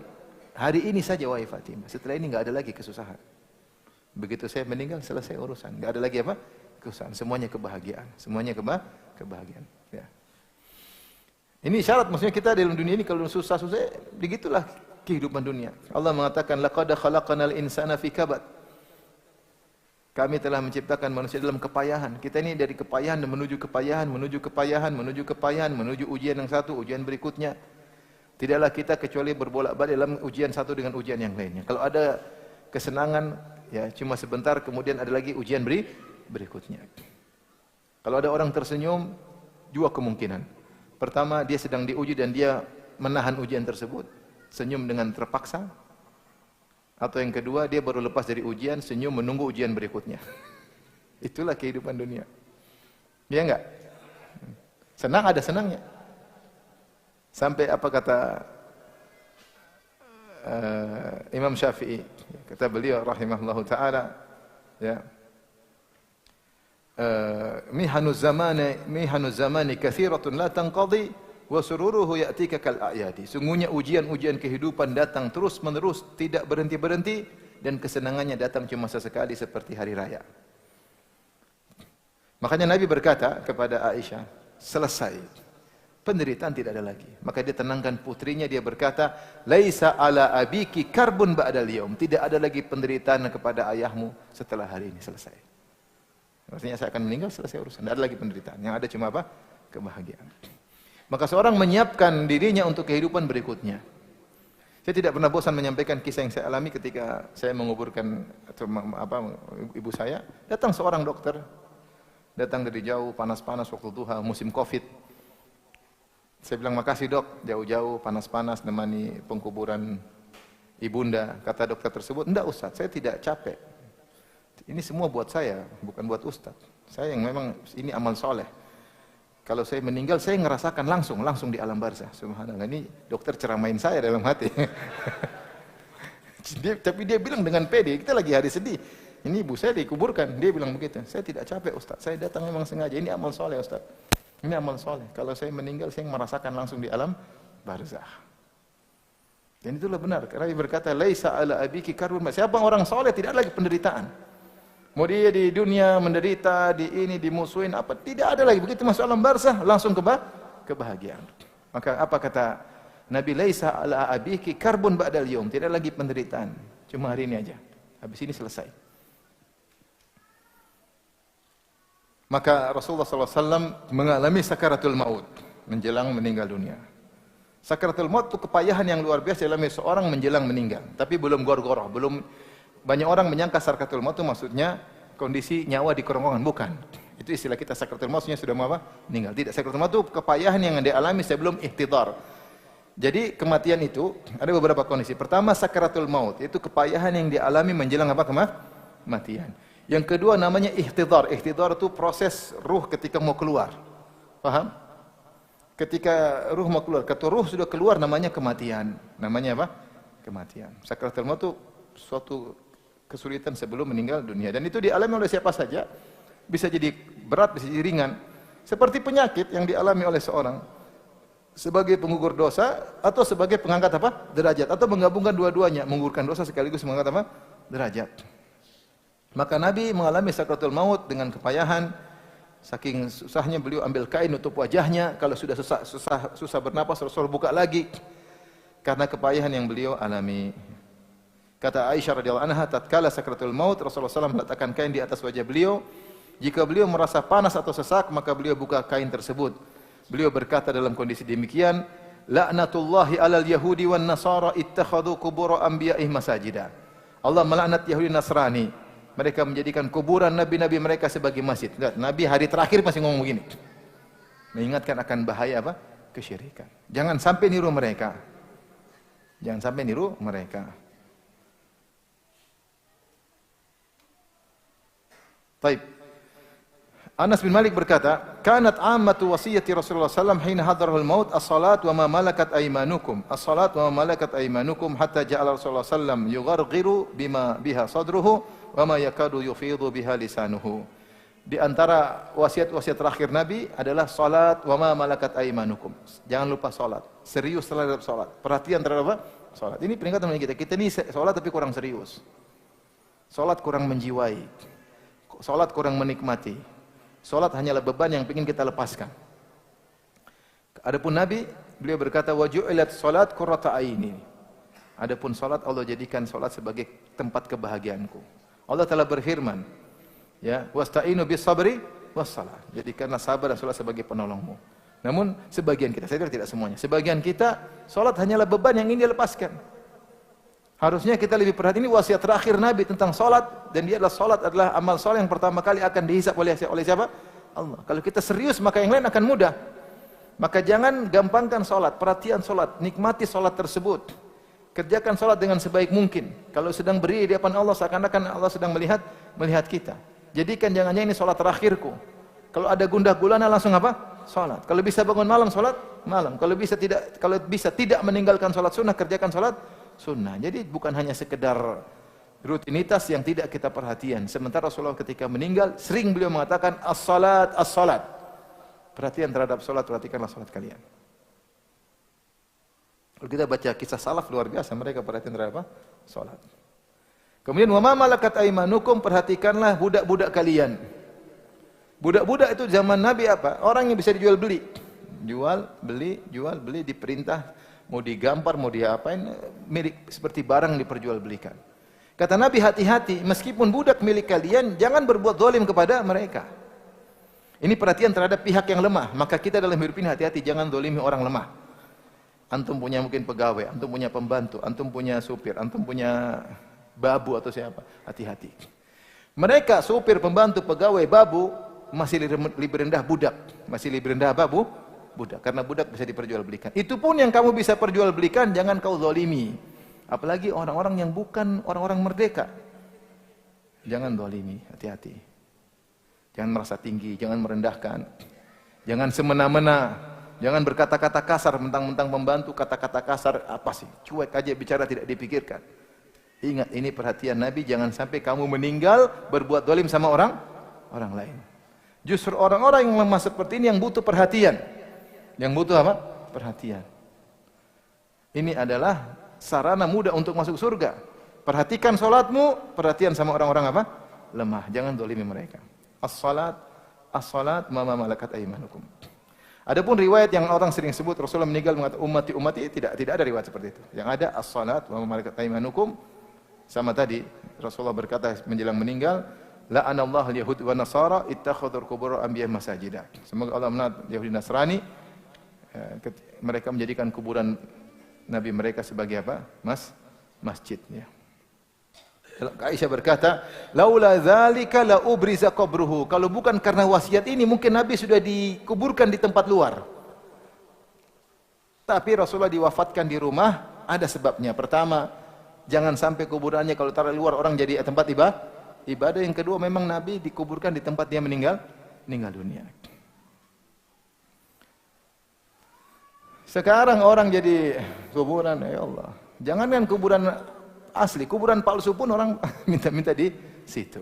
Dulu zaman pernah, ini belum sekarang lagi rame-rame ketahuan kuburan palsu. Dulu pernah ada, saya diceritain sama kawan di satu tempat lah. Ada kuburan, tahu-tahu di daerah terpencil, tahu-tahu bisa naik sendiri. Kadang-kadang turun. Naik lagi, orang datang, nangis-nangis, lempar duit banyak. Akhirnya ketahuan ternyata dari jauh ada yang bomba itu. Itu tangisan semua ternyata pada kuburan palsu. Dia nangis, minta ini, minta hajat. Kuburannya enggak ada. Dan itu banyak sampai sekarang. Bahkan sampai MUI sempat keluarkan tulisan, ini tidak ada ke orangnya dalam kuburan, tapi orang datang rame-rame karena jadi bisnis, tempat apa? Bisnis. Karena yang paling bodoh, mudah dibodoh-bodohin, orang seperti dibodoh-bodohin. Tinggal taruh. Ada kuburan wali, semua datang situ cari. Padahal wali kucing bukan wali. Nabi saja nggak boleh digituin, nggak boleh, apalagi orang yang jelas sampai nggak ada kuburannya. Ini wasiat Nabi menjelang Nabi meninggal dunia. Sekarang rame-rame datang ke kuburan. Sampai ada dialog di YouTube, ada seorang syekh dari Saudi ceramain, diterjemahkan orang ini. Kenapa kau di sini? Ya, ini apa namanya? Ini karena inilah. Berkah lah macam-macam. Di masjid bagaimana? Ya di masjid juga. Terus bagus-bagus. Masjid apa kuburan? Dia mutar kiri. Ya di kuburan lebih bagus. Subhanallah. Masjid dia tinggalkan. Dia lebih senang beribadah di kuburan, lebih afdal daripada di... Seakan-akan wali-wali tersebut menduduki kedudukan Tuhan untuk menghilangkan penderitaan, tempat meminta, tempat memohon. Dan itu yang terjadi. Orang minta-minta, nangis-nangis kepada wali. Yang mungkin mereka tidak lakukan kepada Allah Subhanahu wa ta'ala. Ngeri. Terus kita anggap perkara itu perkara sepele, tidak ada yang mengingatkan, harus diingatkan, kasihan saudara-saudara kita. Dai-dai yang menyuruh kepada ini banyak, terutama pengen cari duit di balik itu. Apalagi itu adalah kuburan mbahnya, karena kalau mbahnya dimuliakan, dia juga dimuliakan. Dia tidak. Nah kita ingatkan kaum muslimin jangan sampai demikian. Taib detik-detik wafatnya Rasulullah SAW.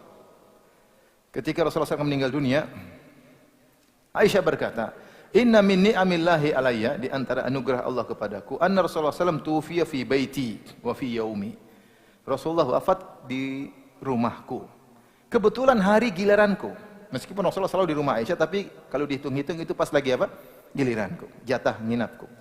Wa baina sahri wa nahri, dan di antara dada dan leherku, yaitu Rasulullah menyandar di dada Aisyah radhiyallahu anha.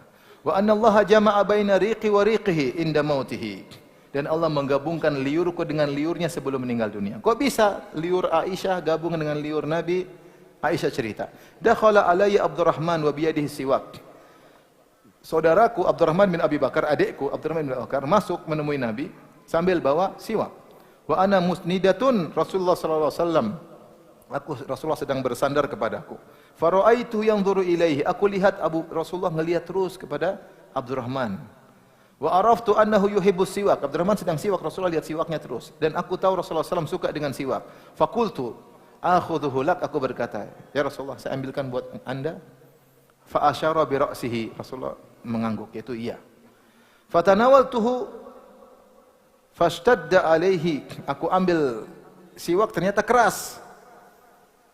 Wa qultu ulayyinuhu lak, ya Rasulullah, boleh saya lembutkan ini siwak? Fa asyara bi ra'sihi, iya. Falayantuhu, maka aku pun gigit. Maksudnya dilembutkan dengan apa digigit? Supaya lembut untuk bisa dipakai. Fa amarrahu wa baina yadayhi raqwatun fiha ma. Maka Rasulullah pun bersiwak ya, dengan siwak tersebut, dan di depan beliau ada tempat air. Beliau masukkan kedua tangannya dalam air, kemudian beliau mengusap wajahnya. Beliau berkata, la ilaha illallah, inna lil mauti sakarat. Sungguhnya kematian itu ada sakarat, ada ujian berat. Rasulullah sambil mengusapkan air di tangannya. Kemudian Rasulullah SAW setelah itu summa nasaba yadahu. Inilah sebabnya kenapa Aisyah mengatakan air liurnya bercampur dengan air liur siapa?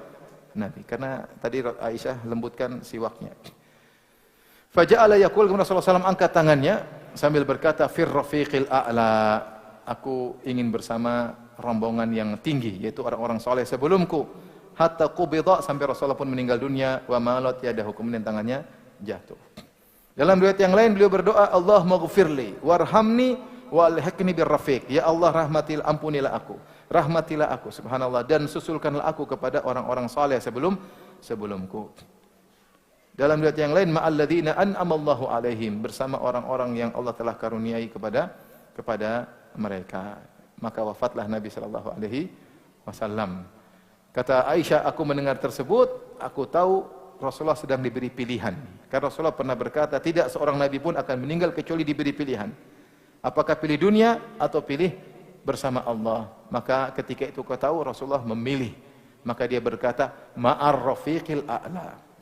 Ya Allah, aku memilih untuk disusulkan bersama orang-orang soleh sebelumku. Maka Rasulullah SAW pun wafat. Ini dalil bahwasanya kalau orang meninggal dengan ucapan-ucapan yang baik, maka itu tanda husnul khatimah. Meskipun bukan la ilaha illallah. Rasulullah meninggal dia mengatakan, Rabbi ghufirli warhamni wa alhiqni birrafiq. Ya Allah, ampunilah aku, rahmatilah aku, dan susulkan aku bersama orang-orang soleh sebelumku. Tapi demikian saja apa yang disampaikan tentang wafatnya Nabi SAW, yaitu pada hari Senin, tanggal 12 Rabiul Awal tahun 11 Hijriah. Pada saat itu Rasulullah usianya 63 tahun, mungkin sekitar 63 tahun. Ada yang mengatakan 63 tahun lebih 4 hari, wallahu alam bisawab. Demikian saja apa yang bisa saya sampaikan. Tidak ada tanya jawab karena saya ada kajian berikutnya. Insyaallah kita bertemu di kesempatan yang lain. Subhanakallah bihamdik asyhadu an la ilaha illa anta astaghfiruka wa atubu ilaik. Assalamualaikum warahmatullahi wabarakatuh.